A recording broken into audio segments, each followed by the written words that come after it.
नमस्कार, मैं हूं नूर। आप देख रहे हैं केकेपी न्यूज़। लोकसभा में ऑपरेशन सिंदूर को लेकर चल रही चर्चा के बीच कांग्रेस सांसद ने अपने तीखे सवालों से सरकार को घेरा। भारतीय नागरिकों को मारा जा रहा था। इस पूरे समय उसे एक सुरक्षाकर्मी नहीं दिखा, एक सैनिक नहीं दिखा।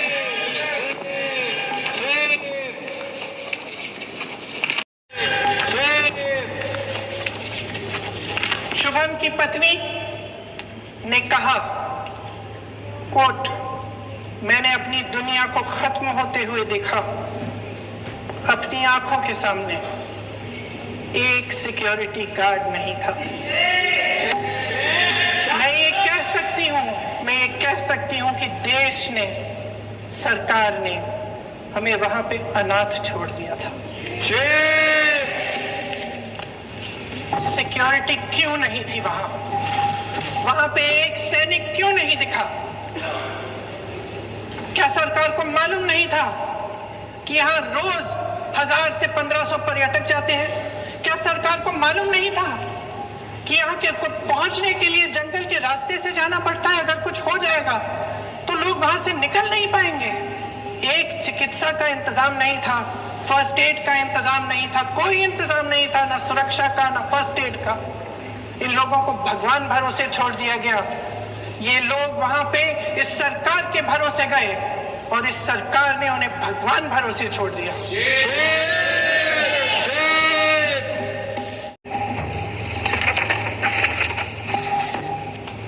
मैं पूछना चाहती हूँ, ये किसकी जिम्मेदारी थी? इस देश के नागरिकों की सुरक्षा की जिम्मेदारी किसकी है? क्या इस देश के प्रधानमंत्री की नहीं है? क्या इस देश के गृह मंत्री की नहीं है? क्या इस देश के रक्षा मंत्री की नहीं है? क्या एनएसए की नहीं है? अध्यक्ष महोदय, पहलगाम हमले से सिर्फ 2 हफ्ते पहले हमारे गृह मंत्री महोदय जी कश्मीर गए थे। किस लिए गए थे? जो सुरक्षा की व्यवस्था है इसको देखने के लिए गए थे, इसको रिव्यू करने के लिए गए थे। और उन्होंने वहां कहा कि आतंकवाद पर विजय प्राप्त हुई है। ये 2 हफ्ते पहले है। 3 महीने बाद जेएनके के गवर्नर साहब एक आम इंटरव्यू में ऐसे ही चलते चलते कह देते हैं कि हाँ, बैसारन वैली में बहुत लापरवाही हुई और इसके लिए मैं जिम्मेदारी लेता हूँ। ऐसे ही चलते चलते, और वो बात होती है, खत्म भी वहां होती है और वहीं खत्म हो जाती है। उनसे जिम्मेदारी ली भी नहीं जाती, कोई सवाल नहीं उठाता, कोई जवाब नहीं देता। अध्यक्ष महोदय, उस हमले की जिम्मेदारी एक आतंकवादी गुट जिसका नाम टीआरएफ है थोड़े दिनों बाद लेती है। कौन है ये टीआरएफ? 2019 में ये गुट बना।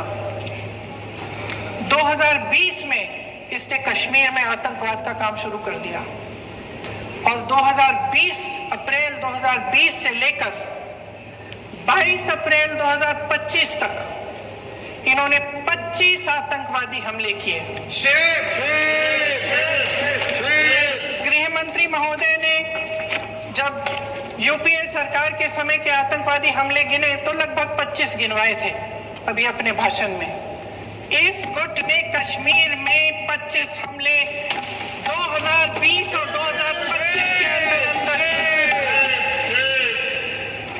एक पूरी लिस्ट है इन हमलों की। मेरे पास इतना समय नहीं है इसलिए मैं एक एक को नहीं पढ़ना चाहती, लेकिन मैं इतना कहूंगी कि इनमें रियासी का हमला भी था 2024 का, जिसमें 9 लोग मारे गए और 41 लोग घायल हुए। कुल मिलाकर 2020 से लेकर 22 अप्रैल 2025 तक टीआरएफ ने 41 सेना और सुरक्षा कर्मियों की हत्या की, 27 सिविलियन की हत्या की और 54 लोगों को घायल किया। भारत सरकार ने टीआरएफ को आतंकवादी संगठन का दर्जा कब दिया? 2020 में दिया, 2021 में दिया, 2022 में दिया, 2023 में दिया, 3 साल बाद। 3 सालों के लिए ये आतंकवादी गतिविधियां कर रहे हैं और आप इनको आतंकवादी संगठन तब कहते हैं 2023 में। इसकी क्या वजह थी? ये सब सरकार के संज्ञान में था। और आप मुझे बताना चाहते हैं, सत्ता पक्ष के नेता बताना चाहते हैं कि ये सब आपके संज्ञान में था, लेकिन कोई भी एक ऐसी एजेंसी नहीं है हमारी सरकार की जिसको पता चला कि ऐसा हमला, ऐसा भयानक हमला होने जा रहा है हमारे देश में, कि पाकिस्तान में बैठे हुए इस हमले की योजना बन रही है कि हम भारत जाके हैवानियत करेंगे, 26 लोगों को मार डालेंगे और हमें पता ही नहीं है। क्या ये हमारी एजेंसियों की विफलता है कि नहीं है? ये बहुत बड़ी विफलता है, एक बहुत बड़ी विफलता है। जानते थे कि ये गुट है, जानते थे कि 5 सालों से ये आतंकवादी हमले कर रहा है, अध्यापकों को मारा, आर्मी के बड़े बड़े अफसरों को मारा, आम जनता को मार डाला, पुलिस वालों को मार डाला, और आप इन पे निगरानी नहीं रख रहे थे। और ये जो एजेंसियां हैं, इनकी जिम्मेदारी कौन लेगा? क्या आईबी चीफ ने अपना इस्तीफा दिया? क्या किसी ने इस्तीफा दिया? गृह मंत्री जी के कार्य क्षेत्र में आता है इंटेलिजेंस ब्यूरो। क्या गृह मंत्री जी ने इस्तीफा दिया? इस्तीफा छोड़िए, जिम्मेदारी ली।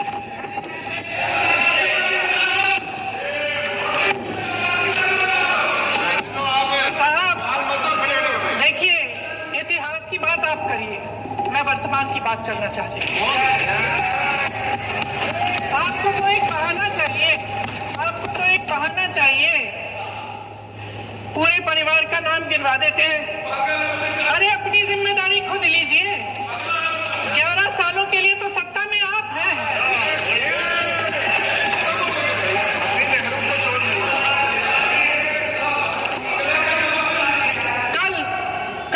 माननीय गौरव गोगोई जी ने अपने भाषण में पूछा गृह मंत्री जी से, क्या आपकी जिम्मेदारी नहीं थी? मैं देख रही थी। राजनाथ जी, रक्षा मंत्री जी यूं यूं अपना सर हिला रहे थे, कुछ बोले नहीं। अंदर से महसूस हुआ होगा कि यहाँ कुछ जिम्मेदारी थी, लेकिन माननीय गृह मंत्री महोदय जी हंस रहे थे, वे हंस रहे थे।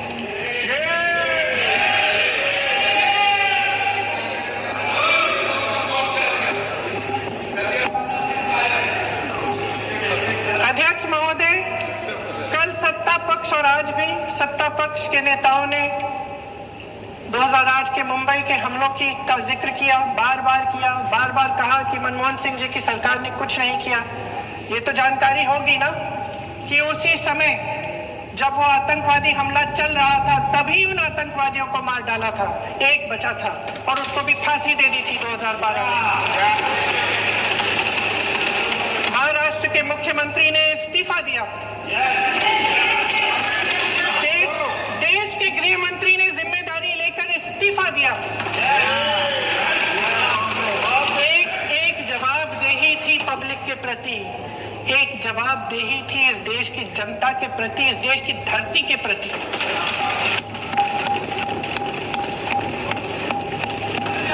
राजनाथ जी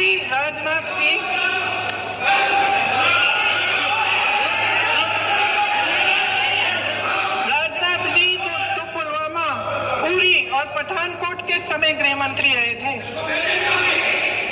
आज वे रक्षा मंत्री हैं और हमारे गृह मंत्री महोदय श्री अमित शाह जी के नाक के नीचे पूरा मणिपुर जल गया, दिल्ली में दंगे हुए, पहलगाम में हमला हुआ और आज भी वे उसी पद पर बैठे हैं। क्यों?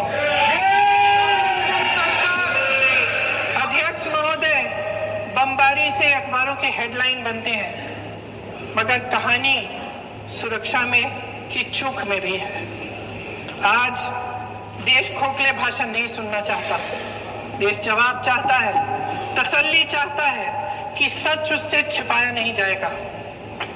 देश जानना चाहता है कि उस दिन अप्रैल 22, 2025 को क्या हुआ और क्यों हुआ।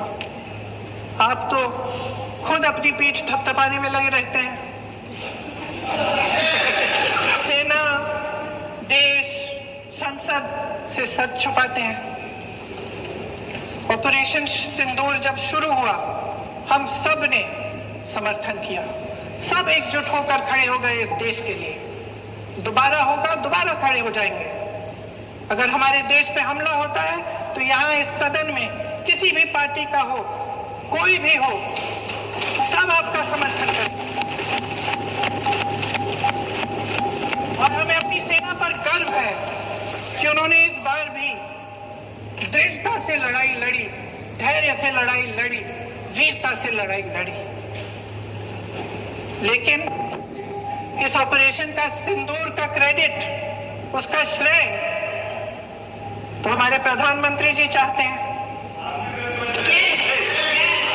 सही भी है, ठीक है, सही है, श्रेय ले, श्रेय ले। ओलंपिक्स में हमारा मेडल आता है, उसका भी श्रेय लेते हैं, ले। लेकिन सिर्फ श्रेय लेने से नहीं होता नेतृत्व, जिम्मेदारी भी लेनी पड़ती है। बड़ी खबरें देखने के लिए बने रहें केकेपी न्यूज के साथ। धन्यवाद।